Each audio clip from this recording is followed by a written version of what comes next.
Good afternoon. MIM literature ഫെസ്റ്റിവലിൻ്റെ അവസാനത്തെ ദിവസമാണ് എന്നാണ് ഞാൻ വിചാരിക്കുന്നത്. ഉച്ചയ്ക്ക് മുമ്പുള്ള അവസാനത്തെ സെഷനാണ് എന്ന് മനസ്സിലാക്കുന്നു. ഭയങ്കര രസമുള്ളൊരു സമയമൊന്നുമല്ല, പക്ഷെ നമുക്ക് കുറച്ച് കാര്യങ്ങൾ സംസാരിക്കാം. കഴിഞ്ഞ 4 ദിവസങ്ങളിലായി അല്ലെങ്കിൽ കഴിഞ്ഞ കുറച്ച് ദിവസങ്ങളിലായിക്കൊണ്ട് നിങ്ങൾ സിലബസിനപ്പുറത്തുള്ള കുറേ കാര്യങ്ങളിലൂടെ പറന്നുകൊണ്ടിരിക്കുകയെന്നാണ് ഞാൻ മനസ്സിലാക്കുന്നത്. എല്ലാ ദിവസവും പഠിക്കുന്ന ഒരേ പാഠപുസ്തകങ്ങൾക്കപ്പുറത്ത് സാഹിത്യവും ചരിത്രവും ഒക്കെ ഇതാ ഈ മുറ്റത്ത് സംസാര വിഷയമായിക്കൊണ്ടിരിക്കുന്നു. രസമുള്ളൊരു കാര്യം പറയട്ടെ. ഇപ്പം സമയം ഏകദേശം 12:46 കേട്ടോ. പഠിച്ചോനെ വിളിക്കണ്ട, ക്ലോക്ക് പറഞ്ഞുതരും. ഇപ്പം ഇന്ത്യയിലെ സമയം 12:46. ന്യൂയോർക്കിലെ സമയം രാത്രി 2:15. എത്ര? 2:15. ഒരു 2:15 ആണെന്ന് തോന്നുന്നു. ഞാൻ നേരത്തെ നോക്കിയപ്പോൾ 2:14. എന്നൊരു 16 കൂട്ടാം. വേണ്ടടാ, അത്രയ്ക്ക് എത്തിയിട്ടില്ല. ആ സമയത്ത് ഇത് ഭയങ്കര രസമുള്ളൊരു കാര്യം എന്ന് പറഞ്ഞത്, ന്യൂയോർക്കിൽ ഇപ്പോൾ ഒരു തെരഞ്ഞെടുപ്പ് നടക്കുമായിരുന്നു. അമേരിക്കയിൽ ന്യൂയോർക്ക് എന്ന് പറയുന്ന ഒരു സ്ഥലത്തെ അവിടുത്തെ മേയർ ആവാൻ വേണ്ടിയിട്ടുള്ളൊരു തെരഞ്ഞെടുപ്പ് നടക്കുകയാണ്. സോഷ്യൽ മീഡിയയിലൊക്കെ കുറച്ചുകൂടി ചർച്ചയായതുകൊണ്ടാണ് നമ്മൾ ഈ വാർത്ത കുറച്ചുകൂടി ഡീപ്പായിട്ട് ശ്രദ്ധിക്കുന്നത്. അങ്ങനെ മേയർ തെരഞ്ഞെടുപ്പ് നടക്കാൻ തുടങ്ങിയിട്ട് കാലം കുറേ ആയി. ഇന്ന് രാത്രിയാണ്, അഥവാ ഇന്ന് നമ്മൾ നേരം വെളുത്തപ്പോഴാണ് അവിടെ റിസൾട്ട് വന്നത്. അവിടുത്തെ രാത്രിയിലാണ് റിസൾട്ട് വന്നത്. റിസൾട്ട് വന്നതിന് ശേഷം വിജയിച്ചൊരു മനുഷ്യനുണ്ട്. സൊഹറാൻ മംദാനി എന്നാണ് അദ്ദേഹത്തിൻ്റെ പേര്. സൊഹറാൻ മംദാനി ഇതുപോലെ വിജയിച്ച ശേഷം ആളുകളെ അഭിസംബോധന ചെയ്ത് ഇന്ന് രാത്രി അവിടെ സംസാരിക്കുകയായിരുന്നു. വീണ്ടും പറയുന്നു, നമ്മുടെ പുലർച്ചെ. അദ്ദേഹം പ്രസംഗിക്കുമ്പോൾ കോട്ട് ചെയ്തത് ആരുടെ വാക്കുകളാണെന്നറിയോ? ഈ ലോകം മുഴുവൻ ഉറ്റുനോക്കുന്ന ഒരു പക്ഷേ ലോകത്തിൻ്റെ സെൻറ്റർ എന്ന് വിളിക്കാൻ പറ്റുന്ന ഒരു മുതലാളിത്ത രാജ്യത്തിൻ്റെ സെൻറ്റർ എന്ന് വിളിക്കാൻ പറ്റുന്ന ന്യൂയോർക്കിലെ തെരഞ്ഞെടുപ്പ് കഴിഞ്ഞ് അവിടെ വിപ്ലവാത്മകമായൊരു വിജയവും വിജയിച്ച് നിൽക്കുന്ന ഒരു മനുഷ്യൻ, അവിടുത്തെ പ്രസിഡൻ്റായ ഡൊണാൾഡ് ട്രംപ് കുറേ കാര്യങ്ങൾ കൊണ്ട് അപഹസിച്ചൊരു മനുഷ്യൻ കൂടിയാണ് ഈ വിജയിച്ച് നിൽക്കുന്ന ആൾ. ആ വിജയിച്ച് നിൽക്കുന്നയാൾ ഇന്നിതാ കുറച്ചു മുമ്പ് ലോകത്തെ അഭിസംബോധന ചെയ്ത് സംസാരിച്ചപ്പോൾ ഉദ്ധരിച്ചത് നമ്മുടെ ആദ്യ പ്രധാനമന്ത്രി ജവഹർലാൽ നെഹ്റുവിൻ്റെ വാക്കുകളായിരുന്നു. അദ്ദേഹം പറഞ്ഞത്, ദാ ഈ അർദ്ധരാത്രിയിൽ നെഹ്റു പറഞ്ഞ വാക്കുകൾ അതാണ്, ഈ അർദ്ധരാത്രിയിൽ ലോകം ഉറങ്ങിക്കിടക്കുമ്പോൾ നമ്മൾ സ്വാതന്ത്ര്യത്തിലേക്ക് കൺതുറക്കുന്നു എന്ന്.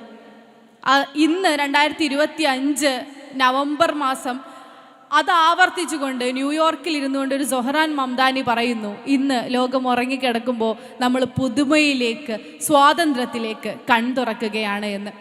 നമ്മൾ ചർച്ച ചെയ്തില്ലെങ്കിലും, നമ്മൾ വീണ്ടും അധികം പറഞ്ഞില്ലെങ്കിലും, ലോകം നമ്മളെ ഓർത്തുകൊണ്ടിരിക്കുന്ന, നമ്മുടെ ചരിത്രത്തെ ഓർത്തുകൊണ്ടിരിക്കുന്ന ഒരു കാലഘട്ടം കൂടിയാണ്. സൊഹറാൻ മംദാനിയുടെ ഏറ്റവും രസമുള്ള, എനിക്ക് ഏറ്റവും ഇഷ്ടമായൊരു കാര്യം എന്താണെന്നറിയോ? അയാൾ വിജയിച്ചു വന്നപ്പോൾ അയാളുടെ പ്രചരണത്തിലുടനീളം അയാൾ പിടിച്ചൊരു ബാനർ ഉണ്ടായിരുന്നു. നമുക്ക് ഓരോരുത്തർക്കും ഉണ്ടാവില്ല ഒരു തെരഞ്ഞെടുപ്പിൽ മത്സരിക്കുമ്പോൾ നമ്മുടെ ഒരു ഐഡൻറ്റിറ്റി എന്താണെന്ന് പറയുന്ന ഒരു തലവാചകം.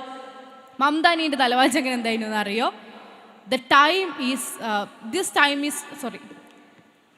നൗ എന്ന് വെച്ചാൽ ഇത് നമ്മളെ സമയമാണ് എന്ന് ഉദ്ധരിക്കുന്ന our time is now.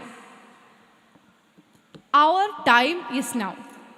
നമുക്ക് വേണമെങ്കിൽ കുറച്ചുകൂടി രസമായിട്ട് മലയാളത്തിലേക്ക് ഇത് നമ്മളെ സമയമാണ് എന്ന് പരിഭാഷപ്പെടുത്താം. ന്യൂയോർക്കിൽ ഇരുന്നുകൊണ്ട് ഒരു സൊഹറാൻ മംദാനി നമ്മൾ ഓർമ്മിപ്പിക്കുകയാണ്, ഗൈസ്, സ്വപ്നം കാണുന്നവരുണ്ടോ? നിലപാടുള്ളവരുണ്ടോ? അഭിപ്രായങ്ങളുള്ളവരുണ്ടോ? മുന്നോട്ട് നീങ്ങാൻ താല്പര്യമുള്ളവരുണ്ടോ? ഇത് നിങ്ങളുടെ സമയമാണ്. ഇത് നമ്മുടെ സമയമാണ്. ഈ സമയം നമ്മളെ ഓർമ്മിപ്പിക്കുന്നത് എന്താണ് എന്നതിനെക്കുറിച്ച് മാത്രം കുറച്ച് കാര്യങ്ങൾ ഈ കുട്ടികളുമായി സംസാരിക്കണം എന്നാണ് ഞാൻ ആഗ്രഹിക്കുന്നത്. ഇങ്ങോട്ട് വരുന്ന വഴിയെ എന്നെ കൂട്ടാൻ വന്ന 2 മാഷന്മാരുടെ അപ്പുറത്ത് നിൽക്കുന്നു. ആ 2 മാഷന്മാരും നോക്കണ്ട, ഇങ്ങോട്ട് നോക്കിക്കോ. മാഷന്മാർ എപ്പോഴും കാണാം, എന്നെ വളരെ കുറച്ച് സമയം കാണാൻ പറ്റുള്ളൂ. മാഷന്മാർ എന്നോട് പറഞ്ഞത്, ഈ നാട്ടിലെ തന്നെ ഏറ്റവും പ്രോമിസിങ് ആയ കുറേ കുട്ടികളുടെ തലകളാണ് നിങ്ങളുടെ മുന്നിലിരിക്കുന്നത്. ആ കുട്ടികളോടാണ് നിങ്ങൾ സംസാരിക്കാനുള്ളതെന്ന്. എനിക്കൊരു ബേജാറ് കയറി. പടച്ചറബേ, എന്നെക്കാൾ അപ്ഡേറ്റഡ് ആയിട്ടുള്ള മനുഷ്യന്മാരോടാണല്ലോ ഞാൻ സംസാരിക്കേണ്ടത് എന്ന്. അതെ, ഞങ്ങളെക്കാൾ ഏറ്റവും പ്രബുദ്ധരായ കുട്ടികളാണ് എൻ്റെ മുന്നിലിരിക്കുന്നത്. നമ്മൾ വിശ്വസിക്കുന്ന, നമ്മൾ അഹങ്കരിക്കുന്ന പലതിനേക്കാളും വളരെ മെച്ചുവേർഡായിട്ടുള്ള, വളരെ എന്താ പറയുക അപ്ഡേറ്റഡ് ആയിട്ടുള്ള കുറേ കുട്ടികളാണ്. ഈ കുട്ടികളോട് ഒരു ചോദ്യം ചോദിച്ചു തുടങ്ങാൻ ഞാൻ ആഗ്രഹിക്കുകയാണ്. മൈക്ക് ഉണ്ടല്ലോ അല്ലേ മാഷെ? ഞാൻ റാൻഡമായിട്ട് കുറച്ച് ചോദ്യം ചോദിക്കാം. എനിക്ക് നിങ്ങളൊന്ന് അളക്കാൻ വേണ്ടിയിട്ടാണേ. നിങ്ങൾ റെഡിയാണോ? റെഡിയാണോ? റെഡിയാണോ? ഒന്നുകൂടി ഉറക്കപ്പെടാൻ റെഡിയാണോ? അലറല്ലടാ. ഇങ്ങോട്ട് വാ, ഇങ്ങോട്ട് വാ, ഇവിടെ വാ. അവൻ്റെ പേരെന്താ? കെ സി വേണുഗോപാൽ എന്നൊക്കെ പറഞ്ഞ ബ്രാൻഡാ. കെ സി വാ, കെ സി എണീക്ക്. ആ ബാട കെ സി, ഇങ്ങോട്ടേക്ക്. കെ സിന്റെ ഫുൾ നെയിം എന്താ? മുഹമ്മദ് കേച്ചി. ആ ഓക്കെ. മുഹമ്മദേ, ഇപ്പൊ വർഷം 2025, 2030 എവിടെ ആയിരിക്കും? അറിയില്ല. എൻ്റെ ഒരു വൈൽഡസ്റ്റ് ഇമാജിനേഷൻ, എൻ്റെ ഒരു തോന്നൽ എവിടെ ആയിരിക്കും? അറിയില്ല. അതും അറിയില്ല. ഈ വലുതായി ആരാവണം എന്നൊക്കെ ആഗ്രഹിക്കുന്നേ? നമ്മളിങ്ങനെ വിചാരിക്കില്ല, നമ്മൾ ചെറുതാകുമ്പോൾ നമ്മൾ വലുതായി എന്നെ ആളാവണം അങ്ങനെയൊക്കെ ആഗ്രഹിക്കുന്നുണ്ടോ? എന്തെങ്കിലും ആഗ്രഹിക്കുന്നുണ്ടോ? ഈ ആഗ്രഹിക്കുന്നില്ല. ഇവനൊരു കൈയടി കൊടുക്കുവോ? ഇനി മൈക്ക് മാഷിന് കൊടുക്കുക, എന്നിട്ട് ഇങ്ങോട്ടോ ആ ബാഗ് ഒന്ന് മാറ്റി കൊടുക്കണേ. കുറച്ച് നേരം ഇവിടെ ഇരിക്കുന്നതിൽ വിരോധമില്ലല്ലോ.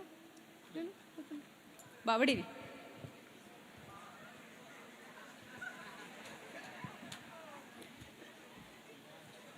പ്ലസ് വണ്ണോ പ്ലസ് ടുവോ? പ്ലസ് വണ്ണിലിരിക്കുമ്പോൾ ഇവിടെ ഇരിക്കുന്നവൻ 2030 ഇതിലും വലിയ സ്ഥലത്തിരിക്കുന്നത് നമുക്ക് ഉറപ്പല്ലേ? എന്നാ അടുത്ത ആള് വാ. ആർക്കെങ്കിലും എണീറ്റൊന്ന് സംസാരിക്കാൻ താല്പര്യമുള്ള ആൾക്കാരുണ്ടോ? ആ ഓക്കെ, എനിക്കൊന്ന് പരിചയപ്പെടുത്തി തരുമോ? നിന ഖദീജ. നിന plus one or plus two? Plus one. ഏത് ക്ലാസ്സാ? ഹ്യൂമാനിറ്റീസ്. Okay good. നമ്മളെന്താ വലുതായി ആവുക? കറന്റ് എനിക്ക് സിവിൽ സർവീസ് IAS. നിങ്ങൾക്ക് ഈ വിശന്ന കയ്യടി മാത്രമേ ഉള്ളൂ, ഊർജ്ജമുള്ള കയ്യടിയൊന്നുമില്ല? ഓള് സിവിൽ സർവൻ്റ് ആയി വരുമ്പോഴും നമ്മളിതാ ഇതുപോലെ വേദിയിൽ ഇടം കൊടുക്കും കേട്ടോ. ഇൻഷാ അല്ലാഹ് ആയി തീരട്ടെ. വളരെ നല്ല ആഗ്രഹം. ഇനി ഈ ആ മൈക്കും കൊണ്ട് അങ്ങോട്ട് പോ. ഒരു 5ാമത്തെ റോല് 5ാമത്തെ കുട്ടിക്ക് കൊടുക്കോ?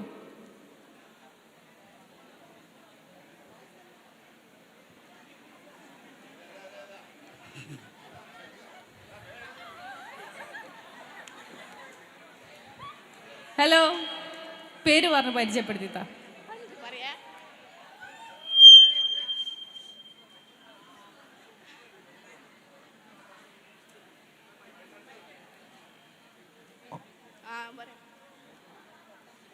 ഓ സമയം എടുത്തു. ഒരു കുഴപ്പമില്ല.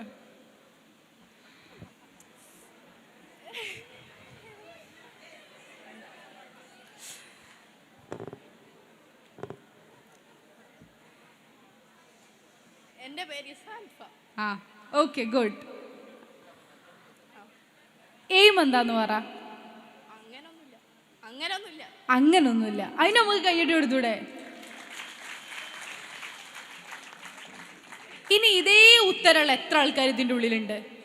ഞാൻ ഈ മൈക്കും തന്ന് എന്താ നിങ്ങൾ ഈ ഭാവിയിൽ ആവാൻ തീരുമാനിച്ചെന്ന് ചോദ്യം ചോദിച്ചാൽ അങ്ങനൊന്നുമില്ല, പ്ലാൻ നിലവിലായിട്ടില്ല എന്ന് പറയും എന്ന് ഉറപ്പുള്ള എത്ര ആൾക്കാരുണ്ട്? ഒന്ന് കൈപ്പൊക്കോ. ഞാനില്ല.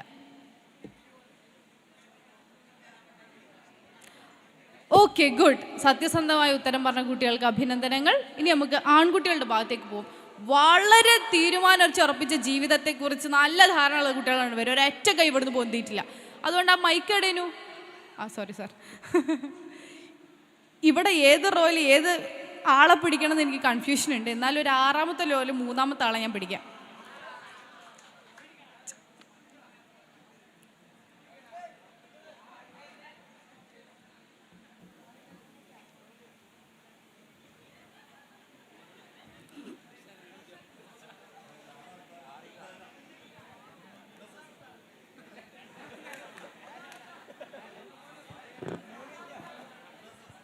ആ മൂന്നാമത്തെ ആളാരാ? ആ മൈക്ക് വാങ്ങടാ, പറ, പേര് പറ, ക്ലാസ് പറ. എൻ്റെ പേര് ധൻഹാൻ. ആഹാ, A4 കൊമേഴ്സ്. ധൻഹൻ ഡിയാ? Okay, good. അപ്പൊ എന്താടാ എയിം? ബിസിനസ്സിലേക്ക് ഇറങ്ങി. ബിസിനസ്സിലേക്ക് ഇറങ്ങണം ഇൻഷാ അല്ലാ. എന്നിട്ട് അന്നത്തെ ലിറ്ററേച്ചർ ഫെസ്റ്റിവൽ ഈ സ്പോൺസർ ചെയ്യണേ. മാഷെ ഏതെങ്കിലും ഒരു കുട്ടിക്കും കൂടി അങ്ങ് കൊടുത്തിട്ടിങ്ങ് പോര്. നിങ്ങൾ ഏറ്റവും നല്ല കുട്ടിക്കൊന്നും കൊടുക്കല്ലേ.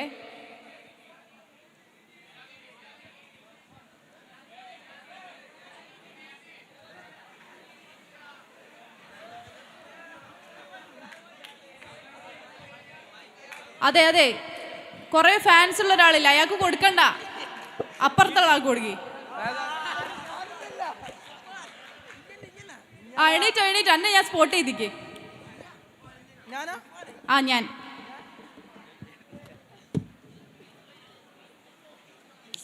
സഫ്വാൻ. ഏതാ ക്ലാസ്? +2. എന്തായി തീരുന്ന വിചാരിക്കുന്നേ?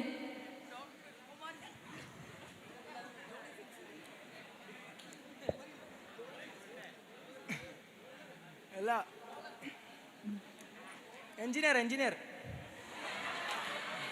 ഏത് കോളേജിലാണ് എഞ്ചിനീയറിംഗ്? ഏത് സ്ട്രീമാണ് എടുക്കാൻ ആഗ്രഹിക്കുന്നേ?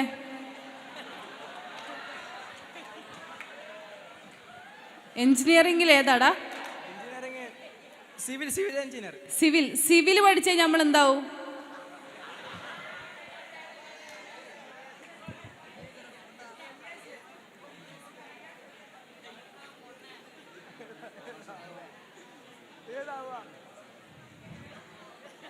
ഏതാ ക്ലാസ് എന്ന് പറഞ്ഞില്ല. +2. ഏതാ സ്ട്രീം? ഏതാ? ജേർണലിസം. എഞ്ചിനീയറിംഗിനുള്ള അടിസ്ഥാന യോഗ്യത എന്താണെന്നറിയോ? അറിയോ? സോറി.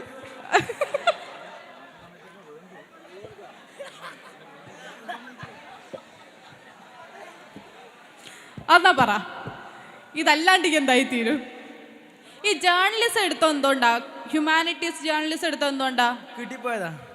കിട്ടിപ്പോയതാണ്, ആഗ്രഹിച്ചിട്ടില്ല. ഇനിയിപ്പോ എത്തിപ്പെട്ടല്ലോ, ഇനി എന്തെങ്കിലും പ്ലാൻ ഉണ്ടോ?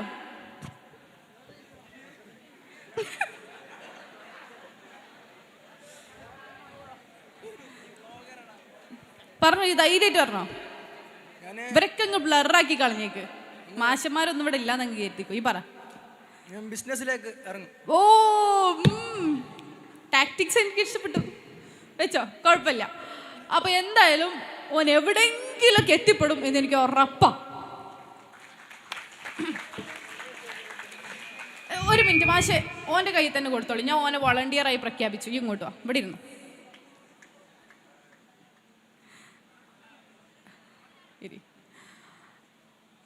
ഇനി ഒറ്റ ആളും കൂടി മതി എനിക്ക്. നമുക്ക് സമയം വളരെ കുറവാണ്. ഒരൊറ്റ ആളും കൂടി മതി. പിന്നെ എനിക്ക് പെട്ടെന്ന് പറയാനൊരു ബുദ്ധിമുട്ടുണ്ട്. ഭയങ്കര നല്ല കുറേ കുട്ടികളുണ്ട് കേട്ടോ. എന്ന് വെച്ചാൽ ഭയങ്കര ഡിറ്റർമൈൻഡ് ആയിട്ടുള്ള, നമ്മൾ അങ്ങനത്തെ ആളുകളിലേക്കൊന്നും പോയിട്ടില്ല. വളരെ റാൻഡമായിട്ട് കുറച്ച് ആൾക്കാർ എടുത്തു എന്നേ ഉള്ളൂ. ഇനി ഗേൾസിൻ്റെ ഭാഗത്തു നിന്ന് ഒരാൾ എടുക്കും സാർ.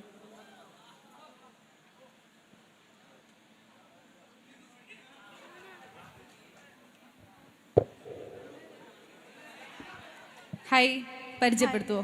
നിയ മെഹറിൻ. നിയ മെഹറിൻ. മെഹർ റിൻ.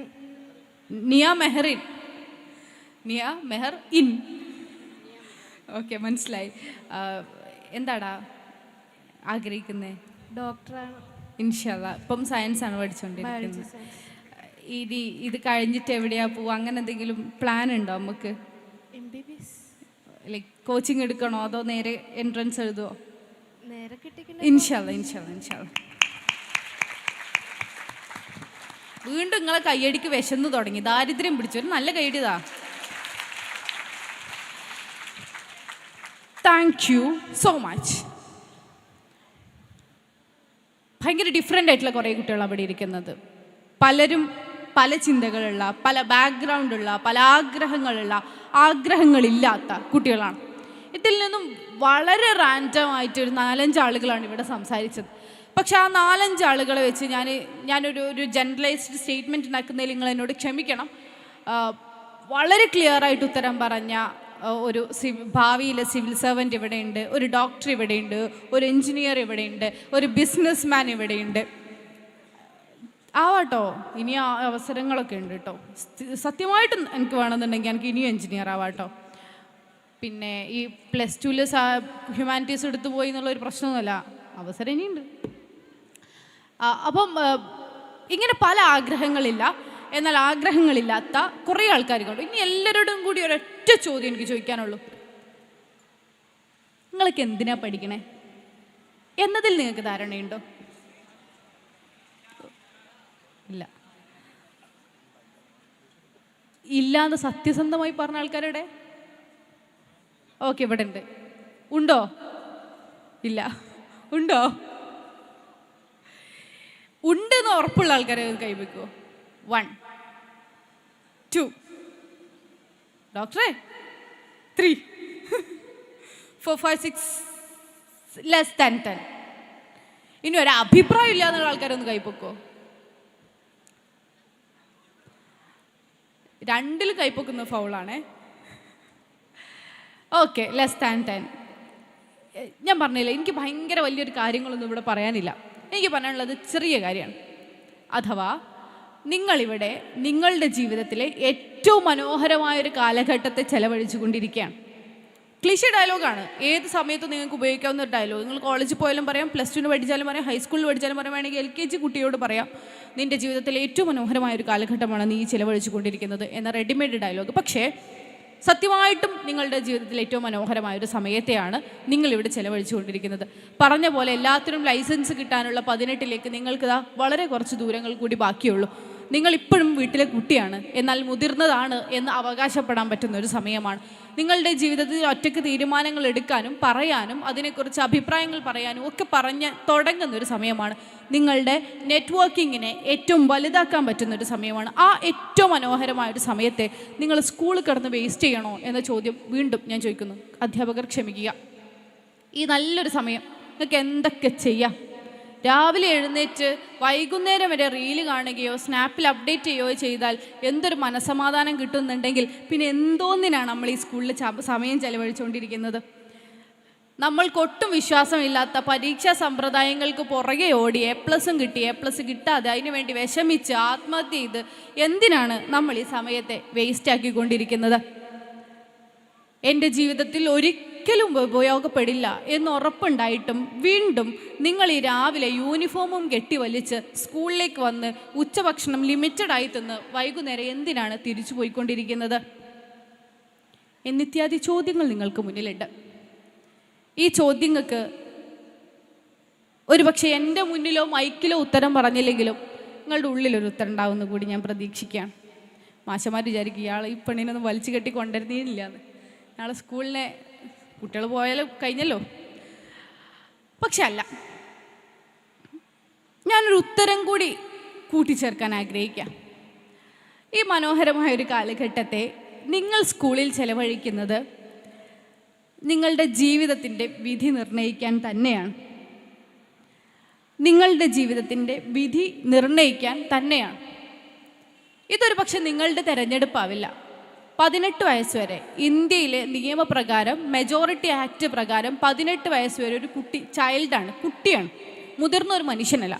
ആ കുട്ടിയുടെ ജീവിതത്തിൽ എന്ത് തീരുമാനങ്ങൾ എടുക്കണം എന്നതിന് ഗവൺമെൻറ്റിനോ പാരൻസിനോ കൃത്യമായ റോളുണ്ട്. 18 വയസ്സിന് മുൻപ് നിങ്ങൾക്കൊരു പ്രോപ്പർട്ടി വാങ്ങാനോ ഒരു സാധനം വാങ്ങാനോ സ്വന്തമായി നിങ്ങളുടെ പേരിൽ രജിസ്റ്റർ ചെയ്യാനോ അത് വിൽക്കാനോ സാധ്യമല്ല. 18 വയസ്സിന് മുമ്പ് നേരത്തെ പറഞ്ഞ പോലെ നിങ്ങൾക്ക് നല്ല ഒരു മനുഷ്യനെ ഇഷ്ടപ്പെട്ടു, അയാളുടെ കൂടെ ഇറങ്ങിപ്പോകണമെന്ന് നിങ്ങൾ വിചാരിച്ചാലും അത് സാധ്യമല്ല. 18 വയസ്സിന് മുൻപേ നിങ്ങൾക്ക് ഇത്തരത്തിൽ ഒരുപാട് കാര്യങ്ങൾക്ക് ലിമിറ്റേഷൻ ഉണ്ട്. പക്ഷേ ഈ പറഞ്ഞ കണക്ക് ഗവൺമെൻറ്റിന് നിങ്ങളുടെ കാര്യത്തിൽ കൃത്യമായിട്ട് ഇടപെടാനുള്ള സ്കോപ്പുണ്ട്. നമ്മുടെ നാട്ടിൽ നിർബന്ധിതവും സൗജന്യവുമായ വിദ്യാഭ്യാസം കുട്ടികൾക്ക് നിർബന്ധമാണ്. ഭരണഘടന നിർബന്ധമാണ് എന്ന് പറഞ്ഞിട്ടുള്ള ഒരു കാര്യമാണ്. അത് എല്ലാ കുട്ടികൾക്കും കൊടുത്തിരിക്കണമെന്ന്.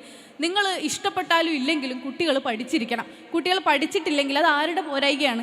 അത് ഗവൺമെൻറ്റിൻ്റെ പോരായ്കയാണ്, അതിൻ്റെ പോളിസി മേക്കിങ്ങിൻ്റെ പോരായ്കയാണ്, രക്ഷിതാക്കളുടെ പോരായ്കയാണ്, ഒരു പരിധിവരെ ശരിയല്ലാത്തൊരു പ്രവണതയാണ്. അതുകൊണ്ട് ഞങ്ങൾ സ്കൂളിലേക്ക് അയക്കുന്നു.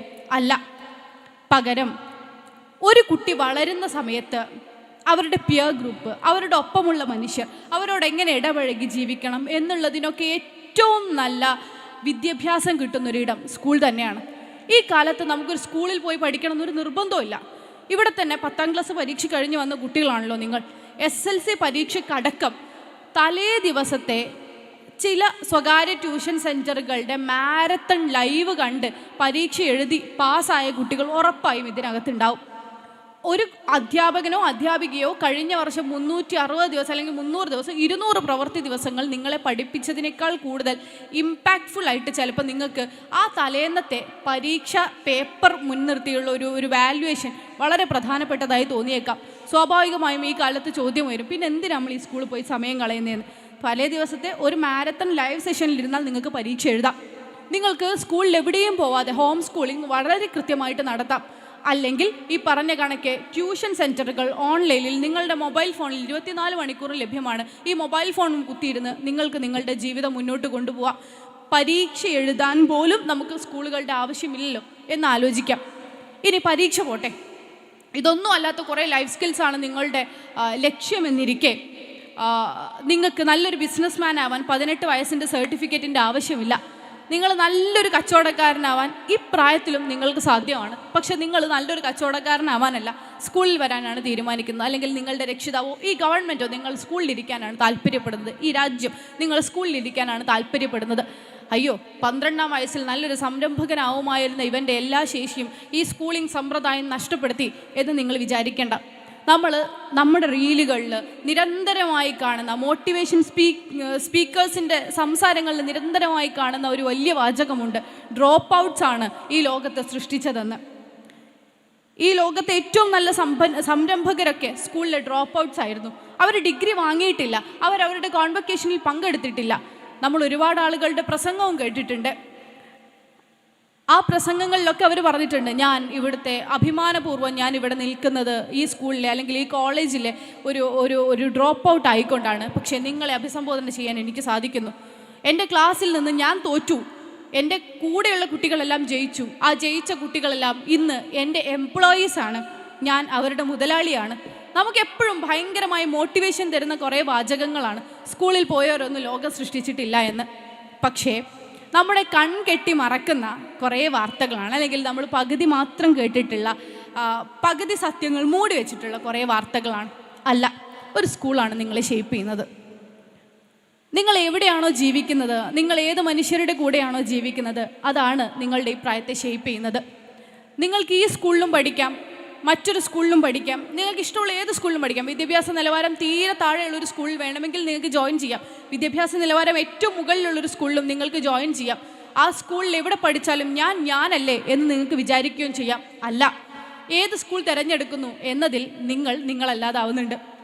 വിദ്യാഭ്യാസ നിലവാരം താഴെയുള്ള കുട്ടികൾ പഠിക്കണമെന്ന് നിർബന്ധമേ ഇല്ലാത്ത, കുട്ടികളുടെ സ്വഭാവം എന്തായാലും അതങ്ങനെ പോവട്ടെ എന്ന് വിചാരിക്കുന്ന ഒരു സ്ഥാപനത്തിൽ നിങ്ങൾ പഠിച്ചാൽ നിങ്ങളുടെ സ്വഭാവവും അതുതന്നെയായി തീരും. പിയർ ഗ്രൂപ്പാണ് ഈ കാലത്ത് നമ്മുടെ സ്വഭാവത്തെ നിർണ്ണയിക്കുന്നത്. നമ്മുടെ എൻവയോൺമെൻറ്റാണ് നാം എന്ന വ്യക്തിയെ രൂപപ്പെടുത്തുന്നത്. ഒരു സ്കൂൾ രൂപപ്പെടുത്തുന്നത് നിങ്ങളെന്ന വ്യക്തിയാണ്. ഒരു പക്ഷേ ഈ നാട്ടിൽ ഒരുപാട് സ്കൂളുകളുണ്ട്, എൻ്റെ അടക്കം നാട് നമ്മൾ ഒരുപാട് സ്കൂളുകൾ കാണാറുണ്ട്. പക്ഷേ ഇത്ര ദിവസത്തെ പ്രവൃത്തി ദിവസം മാറ്റിവെച്ച് ഒരു ലിറ്ററേച്ചർ ഫെസ്റ്റിവൽ നടത്താം. ഈ നാട്ടിലെ ചരിത്രത്തെക്കുറിച്ച് ഹൈസ്കൂളിലും ഹയർ സെക്കൻഡറിയിലുള്ള കുട്ടികളോട് സംസാരിക്കാം. ഈ നാട്ടിലെ സാഹിത്യത്തെക്കുറിച്ച് സംസാരിക്കാം. സാഹിത്യം എന്തിന് എന്ന് ചോദ്യം ഉയരുന്ന കാലത്തും സാഹിത്യം അതിജീവനത്തിന് അത്യാവശ്യമാണ് എന്ന് കുട്ടികളോട് സംസാരിക്കാം എന്ന് പറയുന്ന ഒരു സ്കൂളിന് നിങ്ങളുടെ പേഴ്സണാലിറ്റിയെ കുറച്ചും കൂടി വൈഡൻ ചെയ്യാൻ പറ്റും. നോക്കൂ, നിങ്ങൾ അറിഞ്ഞാലും ഇല്ലെങ്കിലും നിങ്ങൾ എത്തിപ്പെട്ടത് ഏറ്റവും മികച്ചൊരിടത്താണ്. സ്കൂളിൻ്റെ പരസ്യമൊന്നുമല്ല കേട്ടോ, പക്ഷേ നിങ്ങൾ അറിഞ്ഞാലും ഇല്ലെങ്കിലും നിങ്ങൾ എത്തിപ്പെട്ടത് ഏറ്റവും മികച്ചൊരിടത്താണ്. നിങ്ങൾ വളരണമെന്ന് നിങ്ങൾ ചുറ്റിലും ഇരുന്ന് ആഗ്രഹിക്കുന്ന കുറേ മനുഷ്യരുടെ കൂട്ടത്തിൽ ഇനി അങ്ങനെ അല്ലാത്ത കുറച്ച് ആൾക്കാരുണ്ടെങ്കിൽ ചിലപ്പോൾ വൈബ് മാത്രം ചിന്തിക്കുന്ന നിങ്ങളുടെ ഫ്രണ്ട്സ് ആയിരിക്കും. ഫ്രണ്ട്സിനെ ഒഴിവാക്കണ്ട, പക്ഷെ നമുക്ക് എല്ലാവർക്കും കൂടി മുന്നോട്ട് പോവാം. വൈബധിഷ്ഠിത വിദ്യാഭ്യാസം തന്നെയാണ് പുതിയ കാലത്തിൻ്റെ ട്രെൻഡ്. നമുക്ക് വൈബ് ആവശ്യമാണ്, പക്ഷേ വൈബ് കേവല വൈബല്ല, ജീവിതാന്ത്യം വരെ നീണ്ടു നിൽക്കുന്ന, നിങ്ങൾക്ക് എല്ലായ്പ്പോഴും അഭിമാനിക്കാൻ ഉതകുന്ന, നിങ്ങൾക്ക് എപ്പോഴും എൻജോയ് ചെയ്യാൻ പറ്റുന്ന ഒരു സാഹചര്യം നിങ്ങളുടെ ജീവിതത്തിൽ ഉണ്ടാവുക എന്നുള്ളതാണ് നമ്മൾ എത്തിച്ചേരേണ്ട ഒരു പോയിന്റ്. ഞാനിവിടെ പലരോടും ചോദിച്ചല്ലോ നിങ്ങൾ ആരായിത്തീരുന്നു. ശരിയാണ്, ഒരു 10-16 വയസ്സുള്ള ഒരു കുട്ടിയെ സംബന്ധിച്ചിടത്തോളം 2045 ഞാനൊരു ഡോക്ടറായിരിക്കുകയും എൻ്റെ ക്ലിനിക്കിൽ 60 പേഷ്യൻസ് വരികയും ചെയ്യും എന്ന് പറയണം നിർബന്ധമൊന്നുമില്ല. പക്ഷെ അങ്ങനെ ഉണ്ടാവണം എന്ന് ഞാൻ ആഗ്രഹിക്കുന്നു. കാരണം നമ്മൾ ജീവിക്കുന്ന കാലം മുമ്പുള്ള കാലങ്ങളിൽ നിന്ന് വളരെയധികം വ്യത്യസ്തമാണ്. ഞാൻ +2 പഠിക്കുന്ന കാലത്തല്ല നിങ്ങൾ +2 പഠിക്കുന്നത്. കാലം എല്ലാ സമയത്തും മാറിക്കൊണ്ടിരിക്കും. വെറും കാലത്തിൻ്റെ മാറ്റം എന്നുള്ളതല്ല, പക്ഷെ വിപ്ലവാത്മകമായ മാറ്റം ടെക്നോളജിയിൽ വന്നുകൊണ്ടിരിക്കുന്ന സമയമാണ്. ടെക്നോളജിയുടെ മാറ്റം ലോകത്ത് മുഴുവൻ മാറ്റും. ChatGPTയും ജെമിനിയും വെച്ച് അസൈൻമെൻറ്റ് എഴുതുകയും ഹോംവർക്ക് ചെയ്യുകയും ചെയ്യുന്ന കുട്ടികളല്ലേ നിങ്ങൾ? അല്ലേ? സത്യം പറഞ്ഞോ? മാഷൊന്നും പറയില്ല. ഇനി അല്ലെങ്കിൽ നിങ്ങൾ കുറച്ചുകൂടി അപ്ഡേറ്റഡ് ആവണം എന്ന് ഞാൻ പറയും. ChatGPT ഒക്കെ വളരെ എളുപ്പത്തിൽ നിങ്ങൾക്ക് ഹോംവർക്ക് ചെയ്യാനുള്ള മാർഗ്ഗങ്ങളെക്കുറിച്ച് പറഞ്ഞുതരും. ബുദ്ധിപൂർവ്വം ഉപയോഗിക്കണം എന്ന് മാത്രമേ ഉള്ളൂ. നിങ്ങളുടെ തലച്ചോറിനെ പണയം വെച്ചുകൊണ്ട് അതിനെ മാത്രം എടുക്കരുത്. പകരം ബ്ലെൻഡ് ചെയ്തുകൊണ്ട് നിങ്ങളുടെ ഏറ്റവും എളുപ്പമുള്ള ടെക്നിക്കുകളെ മനസ്സിലാക്കുകയും അത് നിങ്ങളെങ്ങനെ സഹായിക്കും എന്ന രൂപത്തിൽ അത് അണ്ടർസ്റ്റാൻഡ് ചെയ്യുകയും ചെയ്തുകൊണ്ട് ഈ പരിപാടി ചെയ്താൽ ഈ കാലത്ത് ഏറ്റവും മുന്നോട്ട് പോകാൻ പറ്റുന്ന മനുഷ്യന്മാരായിക്കൊണ്ട് നമ്മൾ മാറും. ടെക്നോളജി വളരെയധികം മാറിക്കൊണ്ടിരിക്കുന്ന സമയം. ഞാൻ ഈ ചോദ്യം വീണ്ടും നിങ്ങളോട് ചോദിക്കുകയാണ്. 2045 നിങ്ങൾ ആരായിത്തീരുമെന്ന് നിങ്ങളോട് ചോദിച്ചിട്ട് നിങ്ങൾക്ക് മനസ്സിലായില്ലെങ്കിലും നിങ്ങളുടെ ഓരോരുത്തരുടെയും കയ്യിൽ സ്വന്തമോ അല്ലെങ്കിൽ രക്ഷിതാക്കളുടേതോ ആയ ഒരു മൊബൈൽ ഫോൺ ഉണ്ടെങ്കിൽ നിങ്ങളുടെ ChatGPTയോടോ നിങ്ങളുടെ ജെമിനിയോടോ നിങ്ങളുടെ മെറ്റാ AIയോടോ ചോദിച്ചാൽ മതി. 2045 നിങ്ങൾ എന്തായിത്തീരുമെന്ന് വളരെ ബ്യൂട്ടിഫുള്ളായിട്ട് അത് പറഞ്ഞു തരും. ചിത്രം വേണമെങ്കിൽ ചിത്രമായി തരും. ഇനിയിപ്പോൾ സോറ പോലെയുള്ള ആപ്പ് ഉണ്ടല്ലോ, നിങ്ങൾക്ക് വീഡിയോ വേണമെങ്കിൽ വീഡിയോ ആയിട്ട് തരും. അതിനപ്പുറത്തേക്ക് നിങ്ങൾക്ക് ഒരു ടെക്സ്റ്റ് ഫോർമാറ്റിൽ ആ സാധനം വേണമെങ്കിൽ നല്ലൊരു എസ്സേ ആയിട്ട് നിങ്ങൾക്ക് സാധനം തരും. നിങ്ങളെക്കുറിച്ച് നന്നായി മനസ്സിലാക്കുന്ന ഒരു ടെക്നോളജി, നിങ്ങളുടെ മുഴുവൻ ഡാറ്റയും ഊറ്റിയെടുത്തുകൊണ്ടൊരു ടെക്നോളജി ഇതാ വളർന്നു വന്നുകൊണ്ടിരിക്കുകയാണ്. ഇക്കാലത്ത് ഏറ്റവും വലിയ അസറ്റ് എന്താണെന്ന് ചോദിച്ചാൽ ഡാറ്റയാണ് എന്നാണ് ലോകം പറയുന്നത്. അല്ലെങ്കിൽ ലോകത്തെ നിയന്ത്രിക്കുന്ന ഈ കുത്തക മുതലാളിത്തം പറയുന്നത്. നിങ്ങൾ ഓരോരുത്തരുടെയും ഡാറ്റ മോഷ്ടിച്ചുകൊണ്ടാണ് ഈ പറയുന്ന സമ്പന്നർ വീണ്ടും സമ്പന്നരായിക്കൊണ്ടിരിക്കുന്നത്. ആ ഡാറ്റയൊക്കെ ഓരോ കയ്യിലുണ്ട്. നിങ്ങൾ ആരാണ്, നിങ്ങൾ എന്താണ്, നിങ്ങൾ എന്താഗ്രഹിക്കുന്നു, നിങ്ങൾ ഏത് തരത്തിലുള്ള ചെരുപ്പെടുക്കാനാണ് ആഗ്രഹിക്കുന്നത്, നിങ്ങൾ ഇഷ്ടപ്പെടുന്ന ബാഗിൻ്റെ നിറം എന്താണ് എന്ന് വരെ അറിയാവുന്ന ആളുകളാണ് അല്ലെങ്കിൽ ടെക്നോളജിയാണ് നിങ്ങളുടെ മുന്നിലിരിക്കുന്നത്. ആ ടെക്നോളജി നമ്മൾ വിചാരിക്കുന്നതിലും വേഗം വളർന്നുകൊണ്ടിരിക്കുകയാണ്. കഴിഞ്ഞ വെറും 5 വർഷം കൊണ്ട് ഞാൻ തൊഴിൽ ചെയ്യുന്ന മേഖലയിൽ ടെക്നോളജി എങ്ങനെ മാറ്റം സൃഷ്ടിച്ചു എന്നെനിക്കറിയാം. പറഞ്ഞുതരാം. ഞാൻ ഒരു വക്കീലാണ്. എനിക്ക് സമയം കുറവാണെന്നറിയാം, പക്ഷേ പറയാം. ഞാനൊരു വക്കീലാണ്. കഴിഞ്ഞൊരു 5 വർഷം മുമ്പ് വരെ എന്താണ് കോടതിയിൽ നടക്കുന്നത് എന്നറിയണമെങ്കിൽ ഒരാൾ ഒരു കോടതിൻ്റെ ഉള്ളിൽ കയറി ഇരിക്കണമായിരുന്നു. ഇവിടെ എന്താ നടക്കുന്നത്, അല്ലെങ്കിൽ ഏതെങ്കിലും ഒരു സുരേഷ് ഗോപിൻ്റെ സിനിമ കാണണമായിരുന്നു. യെസ് യുവർ ഓണർ എന്നൊക്കെ പറയുമ്പോൾ നമുക്ക് വേണമെങ്കിൽ കോരി ധരിക്കാമായിരുന്നു. ഓ ഇതാണ് കോടതി എന്ന് അന്തം വിടാമായിരുന്നു. പക്ഷേ ഇപ്പം ഒരു കോടതി പ്രൊസീഡിങ്സ് യൂട്യൂബിൽ അടിച്ചു കൊടുത്താൽ നിങ്ങൾക്കും കാണാം. ലൈവായിട്ട് കോടതി നടക്കുന്നത് ചില സമയങ്ങളിൽ യൂട്യൂബിലും അല്ലെങ്കിൽ ഇവരുടെ വെബ്സൈറ്റിലും ലഭ്യമാണ്. കേരള ഹൈക്കോടതിയിൽ എന്ത് നടക്കുന്നു എന്നുള്ളത് നിങ്ങൾക്ക് കാണാം. ഹൈക്കോടതിയിൽ എങ്ങനെയാണ് ഓർഡറുകൾ ഉണ്ടാകുന്നത്, എങ്ങനെയാണ് കേസ് ഡീൽ ചെയ്യുന്നത് എന്ന് നിങ്ങൾക്കും കാണാം. ഇവിടെ ഇരുന്നു കൊണ്ട് ഇന്ന് എനിക്കൊരു കേസ് ഉണ്ടെങ്കിൽ എനിക്ക് നിർബന്ധമായും ഹൈക്കോടതിയിൽ പ്രസൻ്റ് ആയിക്കൊണ്ട് യെസ് യുവർ ഓണർ എന്ന് പറഞ്ഞ് അയാളുടെ മുന്നിൽ ഇങ്ങനെ നിൽക്കണം ഒരു നിർബന്ധവും ഇല്ല. എനിക്ക് എൻ്റെ കോട്ടും ടൈയും കാര്യങ്ങളും ഉണ്ടെങ്കിൽ ഇവിടെ ഇരുന്നു കൊണ്ടും എനിക്ക് ഈ പറഞ്ഞ കണക്കെ എൻ്റെ ഫോൺ ഉപയോഗിച്ചുകൊണ്ട് കോടതി കയറുകയും കേസ് നടത്തുകയും ചെയ്യാം. വെറും 4-5 വർഷം കൊണ്ടുണ്ടായൊരു മാറ്റമാണ്. ക്ലാസ് റൂമിലുണ്ടായ മാറ്റം മാഷന്മാർ പറഞ്ഞു തരും.